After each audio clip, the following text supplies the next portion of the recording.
Muy buenos días, gracias por la presentación. De manera inmediata vamos a comenzar con el tema de tumores cardíacos. Actualización a propósito de algunos casos clínicos a cargo de un servidor, Miguel Matos, con la colaboración de la doctora Viamela Santana. Ambos somos fellow de ecocardiografía de la Asociación Instituto Dominicano de Cardiología, bajo la dirección de la doctora Natividad Díaz, quien es jefa del departamento y jefa de enseñanza de nuestro centro. El primer caso clínico corresponde a una femenina de 53 años de edad, la cual acude al centro por disnea de esfuerzo, ortopnea y edema de miembros inferiores. Al examen físico, como hallazgo de relevancia, un soplo diastólico en foco mitral y a nivel pulmonar, datos a favor de crepitantes húmedos en ambas bases. En los laboratorios, como hallazgo a mencionar, anemia moderada y alteración de la función renal. Se realiza electrocardiograma presentando datos a favor de bajo voltaje, una radiografía de tórax donde podemos evidenciar reforzamiento de la trama broncovascular con cambios intersticiales asociados, cardiomegalia y arco de la pulmonar aumentado. Se realiza un ecocardiograma transtorácico donde iniciando el abordaje paraesternal, eje largo, lo primero que llama la atención es una gran masa de aspecto heterogéneo, con áreas ecogénicas sugestivas de calcificación en su estructura y áreas ecolúcidas sugestivas de, bien podrían ser áreas quísticas o de hemorragia dentro de la misma masa. Dicha masa protruye hacia el ventrículo izquierdo en diástole, ocluyendo el orificio mitral y produciendo una estenosis dinámica. En la evaluación del ventrículo izquierdo, podemos ver un ventrículo izquierdo con un tamaño conservado, así como con su función sistólica conservada.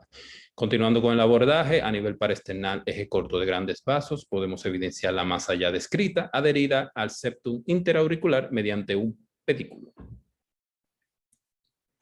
Continuando con la evaluación, a nivel apical de 4 cámaras, que es la imagen de la izquierda, podemos evidenciar una aurícula izquierda dilatada con un volumen de 72 mililitros no indexado. Y en la imagen de la derecha, la paciente también presentó a la evaluación Doppler tricuspidia un flujo de insuficiencia moderado con una vena contracta de 0.6 centímetros y un gradiente máximo de 50 milímetros de mercurio para una HAP estimada moderada. Esta imagen en movimiento es una vista apical de 4 cámaras donde podemos definir mejor las propiedades y las características morfológicas de la masa descrita y apreciar también su fijación a el tabique interauricular a nivel de la fosa oval. Continuando con la evaluación, dicha masa ocupa aproximadamente un 85% de toda la aurícula izquierda y en la evaluación del flujo Doppler continuo mitral podemos realizar el cálculo de un gradiente medio, el cual fue de 13.6 milímetros de mercurio, sugestivo de una estenosis mitral dinámica o intermitente. En la imagen inferior podemos apreciar ya el tamaño de la masa, mejor definido, con un total de 6.8 por 2.5 centímetros. Concluyendo, dicho estudio, con masa auricular izquierda, probable mixoma, estenosis mitral dinámica severa, dilatación de aurícula izquierda, insuficiencia tricuspidea moderada y una HAP estimada moderada. A manera de resumen, esta paciente presentó un empeoramiento durante su ingreso y durante su preparación para cirugía de resección de la masa, empeoramiento del cuadro clínico, lo que llevó a la realización de una prueba PCR COVID, la cual resultó positiva, siendo necesario la realización de un traslado a un centro para su manejo. Pasando al segundo caso clínico, corresponde a una femenina de 67 años de edad, la cual acude al centro por disnea, fatiga, leves esfuerzos, ortopnea y edema de miembros inferiores. Al examen físico, como hallazgo de relevancia, un ápex desplazado hacia sexto espacio intercostal con línea medio axilar. Se realiza electrocardiograma con conclusiones a favor de un bloqueo incompleto de rama derecha y datos sugestivos de crecimiento de aurícula izquierda. Se realiza una radiografía de tórax que, a pesar de la no tan buena técnica, se puede evidenciar rectificación de arcos intercostales, engrosamiento pariliar derecho, ateromatosis de aorta, datos a favor de cefalización de flujo y un arco de la pulmonar aumentado. Esta paciente se le realiza un ecocardiograma transtorácico, donde iniciando el abordaje paraesternal, podemos evidenciar una gran masa heterogénea a nivel de la aurícula izquierda, con una medida total de 4.2 por 5.7 centímetros. A la evaluación del ventrículo izquierdo, un ventrículo izquierdo de tamaño normal, con hipertrofia concéntrica y función sistólica conservada. Se realiza un eje corto, grandes vasos, donde podemos evidenciar dicha masa adherida al septum interauricular en las inmediaciones del área de la fosa oval. Mediante la evaluación del flujo transmitral y realización de planimetría al mismo, obtenemos un gradiente medio de 11.6 para una estenosis mitral severa, dinámica, y también la paciente presentó un flujo de insuficiencia tricuspidia moderada con una HAP estimada severa. A esta paciente le realizamos un ecocardiograma transesofágico, donde iniciando el abordaje a nivel de una vista 5 cámaras podemos evidenciar con mayor detalle las características de la masa, su gran tamaño y sus áreas ecogénicas sugestivas de calcificación, y áreas más ecolúcidas sugestivas de hemorragias o zonas quísticas. En la imagen inferior podemos apreciar ya el tamaño medido en este estudio con un total de 5.5 por 3.1 centímetros. Podemos apreciar una aurícula izquierda dilatada sin presencia de contraste espontáneo, lo cual va a favor de un tumor cardíaco primario. Continuando con la evaluación, realizamos un zoom a nivel de la vista 5 cámaras de transesofágico, donde podemos evidenciar el pedículo de fijación hacia el tabique interauricular de esta masa.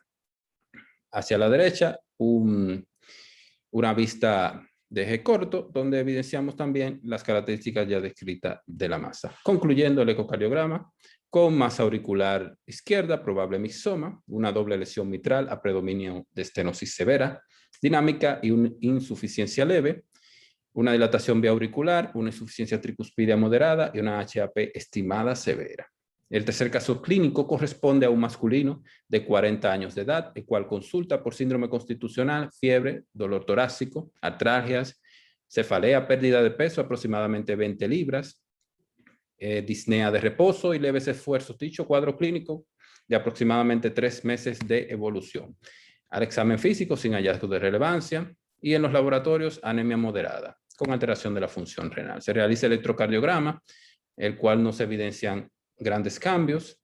Iniciamos realizando un estudio transtorácico donde podemos apreciar una gran masa en aurícula derecha.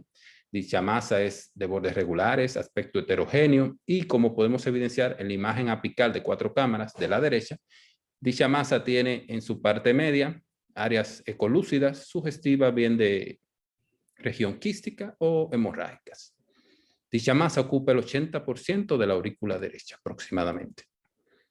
Continuando con el estudio, en una vista subcostal podemos apreciar el tamaño ya descrito importante de la masa, y a la evaluación de la vena cava inferior, que es la imagen de la derecha, podemos apreciar que la masa se extiende inferiormente hacia la vena cava inferior, sugiriendo un origen secundario. Concluyendo ecocardiográficamente, como masa auricular derecha, cavidades derechas dilatadas, hipertrofia concéntrica del ventrículo izquierdo, y una función sistólica conservada. A este paciente se le realizó una resonancia magnética cardíaca, donde se observa la masa heterogénea ya descrita en aurícula derecha, ocupando casi su totalidad.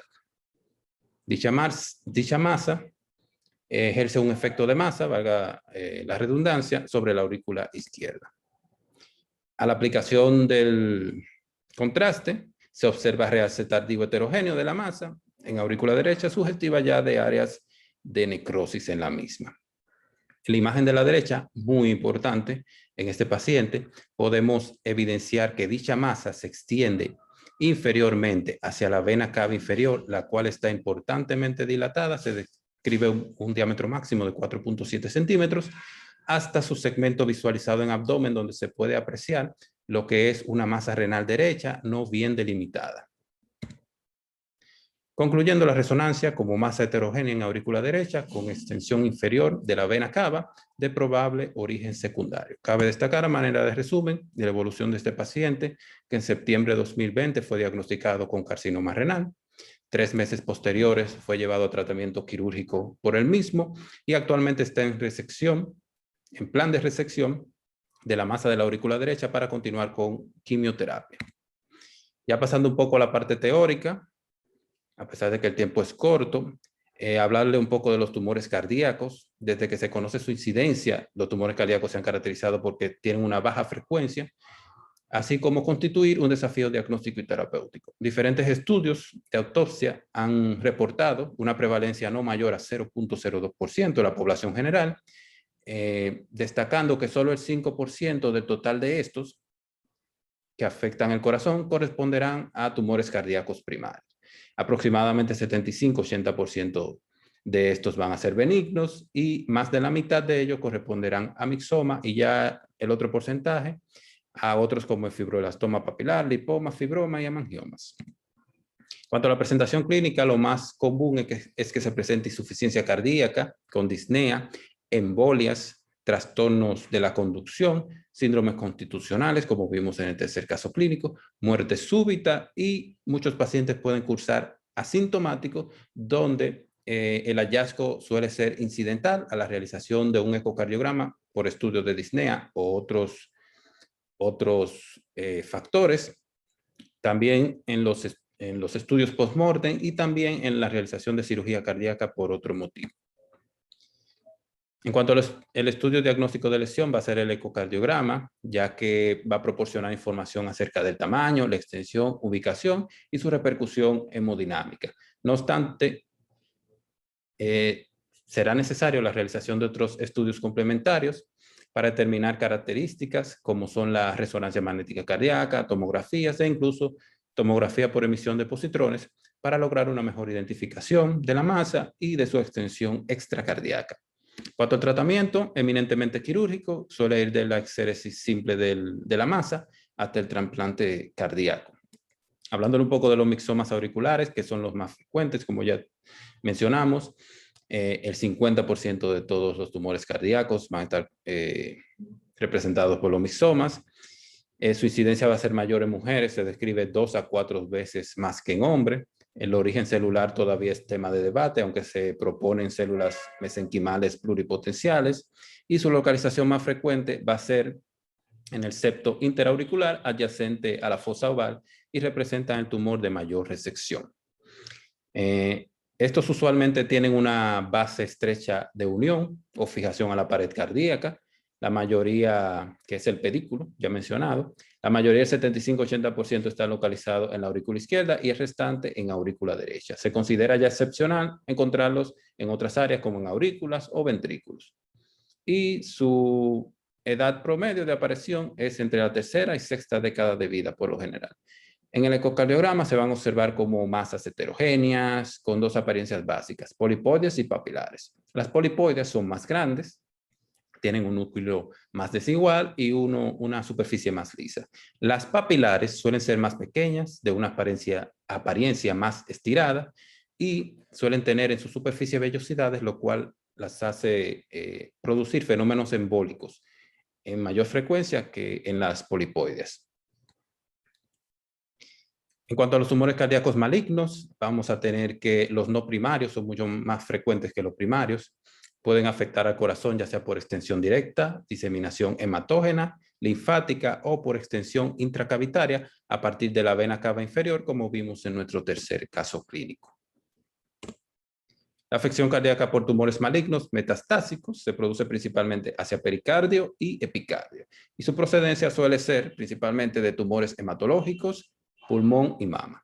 Cabe destacar el melanoma, que es el tumor maligno con la tasa más elevada de metástasis pericárdica, y el carcinoma de células renales, que puede extenderse, como vimos en nuestro tercer caso clínico, desde el riñón a través de la vena cava inferior y hasta la aurícula derecha. Otros que lo hacen también, aparte del carcinoma de células renales, son los leiomiomas uterinos y los hepatomas. Continuando, son excepcionalmente raros, se pueden presentar en su mayoría como sarcomas, ser intramurales, tener una localización variable, rápido crecimiento, un gran poder destructivo que pueden llegar incluso a producir rotura del miocardio y tienen por lo general una alta mortalidad. Ya para concluir, el tiempo es corto, algunos datos para llevarnos a la casa.